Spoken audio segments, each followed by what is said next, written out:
Vous n'imaginez pas l'émotion qu'est la mienne ce soir, de vous voir ici aussi nombreux. Au début des années 80, j'étais un gamin, comme beaucoup d'entre vous, peut-être les plus anciens, et je regardais celles et ceux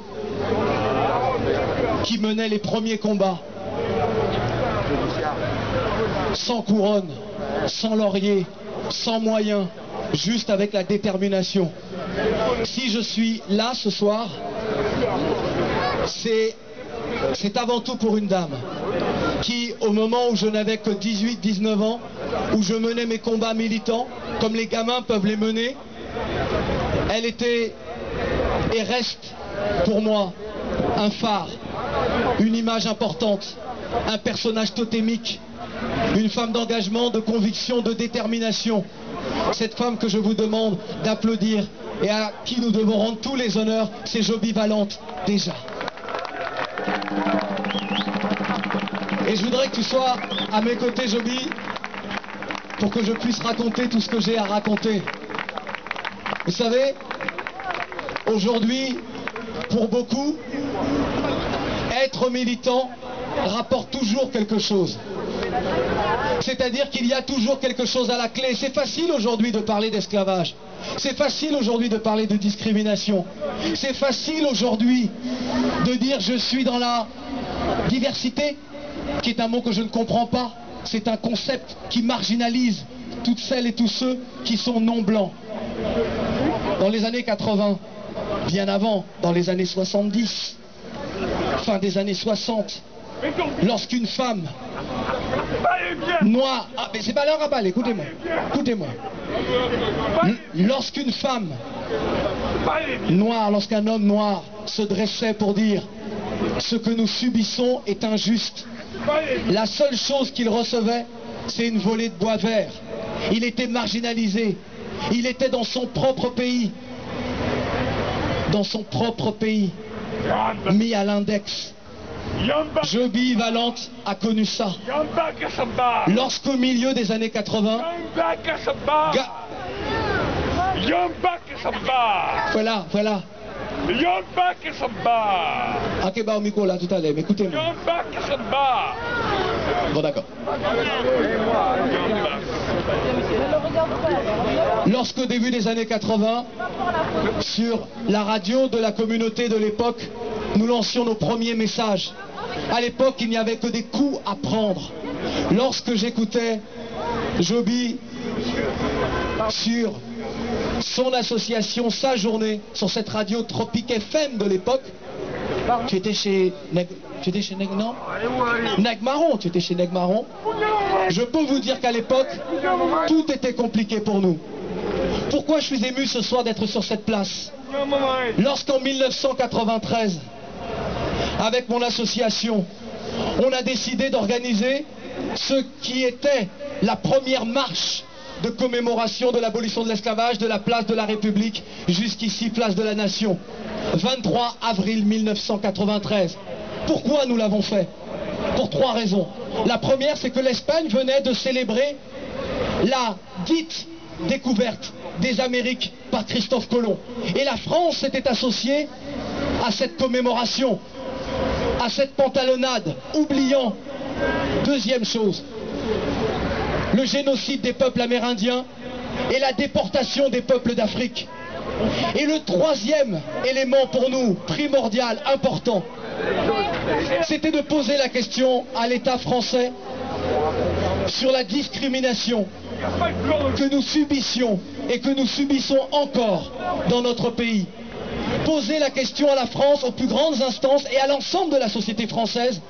Quel modèle de société souhaitez-vous pour demain? Souhaitez-vous que nous soyons toujours des citoyens de seconde zone et pensez-vous que nous allons rester indéfiniment à accepter notre sort? Pensez-vous que l'injustice est quelque chose à laquelle on s'habitue indéfiniment? Nous n'avons pas eu de réponse en 1993. Entre-temps, Joby a continué ses combats pour ce mouvement, pour une nouvelle humanité, inoculant le virus, je le dis comme cela, du respect de l'autre, du respect de l'humanité de l'autre, de l'identité de l'autre, des combats de l'autre, de la vérité de l'autre. Lorsque j'ai décidé de prendre du recul, comme dirait Solar, mais c'est prendre de l'élan, et travailler sur le continent Africa durant 15 ans, bon nombre de mes sœurs et de mes frères des Antilles m'ont reproché d'être trop proche de l'Afrique et de ne pas être proche de la communauté antillaise, guyanaise, réunionnaise. En 2007, nous avons créé Tropic FM, ou je devrais dire recréé, sur les cendres de Média Tropical qui perdait sa fréquence. J'ai voulu comme cela continuer à travers des messages, à travers la parole qui pouvait se libérer, faire en sorte que la communauté s'exprime. Vous savez qu'en 2011, janvier 2011, lorsque l'on m'appelle pour me proposer d'être délégué interministériel, au départ je dis non. Je dis non parce que je préfère continuer à critiquer le système, mais ne pas entrer dans le système pour ne pas que l'on dise de moi, regardez, est-ce qu'il n'a pas trahi, est-ce qu'il n'a pas retourné sa veste? Et puis à un moment donné, vous réfléchissez, vous pensez à toutes celles et à tous ceux qui ont mené des combats en Afrique du Sud, partout en Afrique durant la période coloniale, aux États-Unis, ceux qui durant la période coloniale aux Antilles, mais durant la période esclavagiste également, ont donné leur vie. Et vous, vous savez, quelle que soit la décision que vous prendrez, vous ne risquez pas votre vie, mais peut-être de voir votre image égratignée. Et bien à ce moment-là, vous dites, je vais arrêter d'envoyer des pierres contre les murs de la citadelle, mais je vais entrer dans la citadelle. Je vais peut-être être tué dans la citadelle, mais je vais pouvoir essayer d'agir à l'intérieur de la citadelle. Certains ont dit de moi, vous verrez, il fera la campagne présidentielle parce qu'il est passé de la gauche à la droite.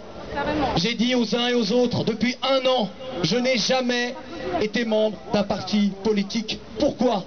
Tant que les miens subissent les discriminations dans leur pays, je ne serai jamais membre d'un parti politique, ni du PS aujourd'hui au pouvoir, ni de l'UMP hier au pouvoir. Et donc, lorsqu'il y a eu la campagne présidentielle, toutes celles et tous ceux qui pensaient que j'allais m'impliquer dans une campagne ont vu que je n'étais dans aucune campagne. Et se sont dit, mais comment arrive-t-il à résister à cela ? Eh bien, parce qu'on a au fond de soi la vérité de nos combats. Et vous savez, les petites avancées que peut-être vous avez vues, que vous voyez, ou celles que vous ne voyez pas, je vous assure que le petit pas que nous avons fait, c'est le petit pas que n'aura pas besoin de faire nos enfants. Les combats que nous menons chacun dans notre quotidien, que nous soyons des personnages publics ou non, sont des combats importants. Le pas que nous faisons est un pas important. Et donc il ne faut jamais baisser les bras ni s'habituer à l'injustice. Aujourd'hui, nous commémorons l'abolition de l'esclavage. Eh bien, il y a des résidus nocifs de cette période-là, aujourd'hui. Il y a des résidus nocifs. La discrimination, certes, mais pas seulement. Comment peut-on imaginer qu'on célèbre, c'est une victoire, la fin de l'esclavage, victoire des nègres marrons, victoire de ceux qui ont résisté, victoire de celles et ceux qui ont permis la fin de cette barbarie. Mais regardez les terres d'esclavage, les terres souillées par l'esclavage, Guyane, la Réunion, la Guadeloupe, la Martinique, toutes ces terres-là. Regardez lorsque nous voyons la représentation de la France, ces terres-là n'existent pas. La France n'est incarnée que par 2 territoires, l'Hexagone et la Corse. Ce qui veut bien dire que nos terres qui ont subi l'esclavage, encore souillées, imbibées du sang des esclaves et de leur sueur, ne sont pas acceptées comme étant des terres françaises. Et dans la tribune que j'ai publiée, j'en aurai terminé, où je pose la question à la France, je pose la question à la société française, et si la France hexagonale ne voulait pas de l'outre-mer? J'ai présenté 10 inégalités, 10 exemples flagrants d'inégalités envers l'outre-mer et ses originaires. Ça m'a valu une volée de bois vert. Dans la presse, on a dit ceci, que j'ai été condamné par-ci et par-là.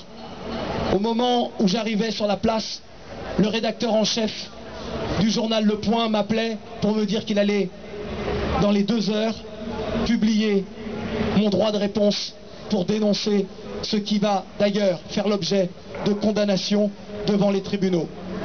Donc on attaque toujours les nôtres lorsque l'on comprend qu'ils vont trop loin.